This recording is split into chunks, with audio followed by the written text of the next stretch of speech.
Although they followed the same philosophy, Marcus Aurelius was an emperor and Epictetus was born as a simple slave. This shows that Stoicism is not just for a privileged elite, but for all of us. A fundamental part of Stoic philosophy is the ability to maintain a calm mind. In fact, Stoics believe that we achieve true happiness and inner peace when we live in a state of flourishing and fulfillment. If you want to have calmness and incorporate this mental state into your daily life, I invite you to watch this video until the end. We will address 3 essential parts. In the first 2, the thoughts and habits of Epictetus and Marcus Aurelius. And in the third part, I will present practical exercises to apply to your life. The journey to a serene and balanced mind begins now. And if this is the first time we meet, here we talk about the root of Stoicism in a very practical and applicable way. So, enjoy this video, leave your comment, and subscribe to the channel. This way, we have the opportunity to serve more people with this transformative knowledge. First part. Epictetus. Epictetus, in his works, emphasizes that we should value tranquility above things like money, reputation, and even our physical appearance. Epictetus teaches that mental calmness is not the result of trying to control what happens around us, but is achieved through the way we choose to think. His main work, the Discourses, was transcribed by one of his most dedicated students, Arrian. He also compiled the Enchiridion of Epictetus, an easy-to-read and understand book that was even used by soldiers before wartime conflicts. In these sources, we discover how Epictetus dealt with concerns, stressful situations, and everyday challenges. This offers us valuable lessons on how to maintain a tranquil mind regardless of the adversities life presents us. Therefore, Stoic philosophy not only inspires us but also provides us with practical tools to face life's turbulence with calmness and serenity. Let's start with the first, act according to nature. In one of his classes, one of his students told him that he wanted to go home because he was sick. Epictetus then sent him home. But before that, he asked his student about the appropriateness of his decision in relation to moral purpose. The lesson drawn from this episode is clear. We should act according to the demands of the present situation. The path of the universe is beyond our control and there is no need to force circumstances. When we are ill, Epictetus advises us not to impose impossible tasks on ourselves. Instead, the best course of action is often to accept the condition and act sensibly for our well-being at that specific moment. Epictetus also highlights that illness may be an obstacle for the body, but not for our ability to choose. This does not imply that we should insist on performing all tasks, which could worsen things. It means, however, that despite physical challenges, we still have the capacity to choose between emotional turmoil and rational decisions. When applying this principle to situations such as intense family discussions or disagreements in relationships, Epictetus reminds us to avoid the extremes of emotionalism and indifference. In the first case, people are dominated by emotion, and in the second case, people refuse to see the problem and perhaps try to appear tough. Losing calmness can result in impulsive words, aggressive behaviors, and hasty emotional decisions. This can harm communication and the long-term stability of relationships. Acting according to nature begins when we recognize the reality of the situation and take necessary actions with a balanced mind. Regardless of how we choose to react, the essence is to understand that we do not control others' actions, and our Stoic journey involves accepting these realities while maintaining serenity. And how we accept these realities leads us to the second principle, observe your judgments. Epictetus teaches us to carefully consider our thoughts and judgments, especially in relation to the world around us. He reminds us that anxiety does not come from the things that happen, but from the way we choose to see these situations. Each of us has a unique frame of reference from which we decide what we can accept or not. This is normal and often helps us distinguish right from wrong. However, our judgments can become a problem when they make us feel entitled to things we naturally do not have a right to. For example, we may remain angry for the rest of our lives because we feel entitled to loving and devoted parents, but perhaps we did not have that experience. But Epictetus tells us that we are entitled to have parents, not to control their behavior and personality. This idea applies to many aspects of life and questions why we worry about things that are completely natural. In Epictetus' words, distinguish in your own mind and be prepared to say, it is not the accident that distresses this person because it does not distress another person, it is the judgment that they make about it. This is especially useful when dealing with difficult moments such as losing a job, the end of a relationship, or when your family does not care about you. When we observe a situation objectively, without letting our expectations or feelings affect our judgment, we become more capable of dealing with circumstances logically. This prevents us from being dominated by irrational thoughts and emotions. Furthermore, by changing our attitude and stopping excessive worrying about what we cannot control, we begin to focus more on the things we can change. This helps us face life's challenges in a more balanced way and progress, leading us to explore the third principle: focus less on things outside your control. At the beginning of Epictetus' manual, we find the famous dichotomy of control, which is an essential concept of Stoic thought. This idea suggests that some things are under our control, while others are not, and we should focus on what is under our control, letting go of what is not. As social beings, we often want to control the world around us using means such as money, power, physical strength, sexuality, intelligence, or influence. However, Epictetus reminds us that, ultimately, these are just tools that can influence but never fully control. Even when we manage to control some things, there will always be a billion other things slipping through our fingers. According to Epictetus, what we truly control is our own mental faculty, and that is where we should focus our efforts. What happens around us is not as important. What we do with it is more important. We can direct our attention to our own thoughts and emotions instead of constantly worrying about things beyond our control. This does not mean we should isolate ourselves from the world. Stoics were actually highly social people. It means that by practicing Stoicism, we develop a healthy indifference to external events. This allows us to face events without excessive stress and without losing our heads or nights of sleep. Here comes the concept of amor fati, the love of fate.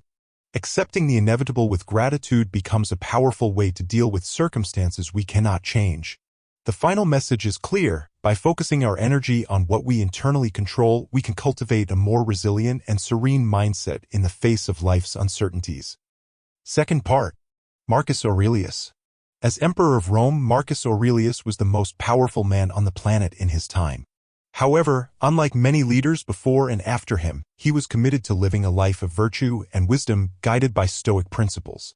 During his reign, Marcus Aurelius faced numerous challenges, including wars, plagues, and political intrigues. Despite these difficulties, he remained true to his Stoic beliefs and sought to govern with justice, fairness, and compassion. Marcus Aurelius's reflections on Stoicism are collected in his Meditations, a series of personal writings in which he contemplates the nature of life, death, and human existence. In these writings, Marcus Aurelius shares his insights on how to live a good life, overcome adversity, and find inner peace. His words continue to inspire people around the world today, reminding us of the timeless wisdom of Stoic philosophy. Now let's explore the first principle with Marcus Aurelius: focus on the present moment. Marcus Aurelius emphasizes the importance of living in the present moment and making the most of the time we have. He reminds us that the past is gone and the future is uncertain, but the present moment is all we truly have. By focusing on the here and now, we can fully engage with life and experience its richness and beauty. Marcus Aurelius encourages us to pay attention to our thoughts, actions, and emotions and to strive for excellence in everything we do. He reminds us that each moment is an opportunity to practice virtue and cultivate inner peace. This idea is reflected in one of his most famous quotes: "Dwell on the beauty of life. Watch the stars and see yourself running with them." Marcus Aurelius also teaches us to accept the impermanence of life and to embrace change with equanimity. He reminds us that everything in the universe is in a constant state of flux and that we should not cling to things that are beyond our control. Instead, we should focus on what is within our power and accept whatever comes our way with grace and dignity. By adopting this mindset, we can free ourselves from unnecessary worry and anxiety and find peace in the midst of chaos. Now let's explore the second principle with Marcus Aurelius: cultivate self-discipline. Marcus Aurelius believed that true freedom comes from self-discipline and self-mastery. He teaches us to govern our desires, emotions, and impulses and to live with integrity and virtue. Marcus Aurelius reminds us that we have the power to choose our thoughts and actions and that we should use this power wisely. He encourages us to practice self-control and moderation in all things and to avoid being swayed by external influences or fleeting pleasures. Marcus Aurelius also emphasizes the importance of inner strength and resilience in the face of adversity. He teaches us to endure hardship with courage and fortitude and to never lose sight of our principles and values. By cultivating self-discipline, we can overcome obstacles, achieve our goals, and live a life of purpose and meaning. Now let's explore the third principle with Marcus Aurelius, serve the greater good. Marcus Aurelius believed that we are all part of a larger community and that we have a responsibility to contribute to the common good. He teaches us to live with compassion, empathy, and kindness towards others and to seek to make the world a better place. Marcus Aurelius reminds us that true greatness lies not in wealth, power, or status, but in service to others. He encourages us to treat everyone with respect and dignity regardless of their background or circumstances. Marcus Aurelius also emphasizes the importance of humility and gratitude in our interactions with others. He teaches us to be grateful for the blessings we have received and to always be mindful of the needs of those less fortunate than ourselves.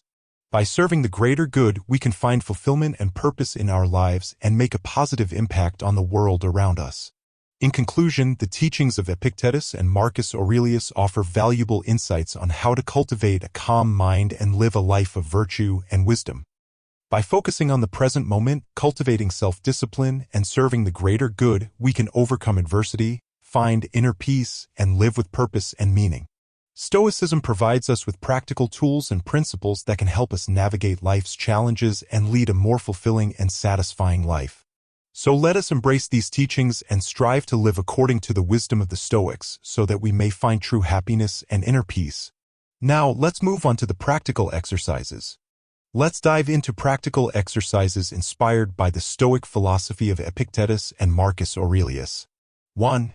Morning reflection and evening review. Begin your day with a few minutes of reflection on what you can control and what you cannot.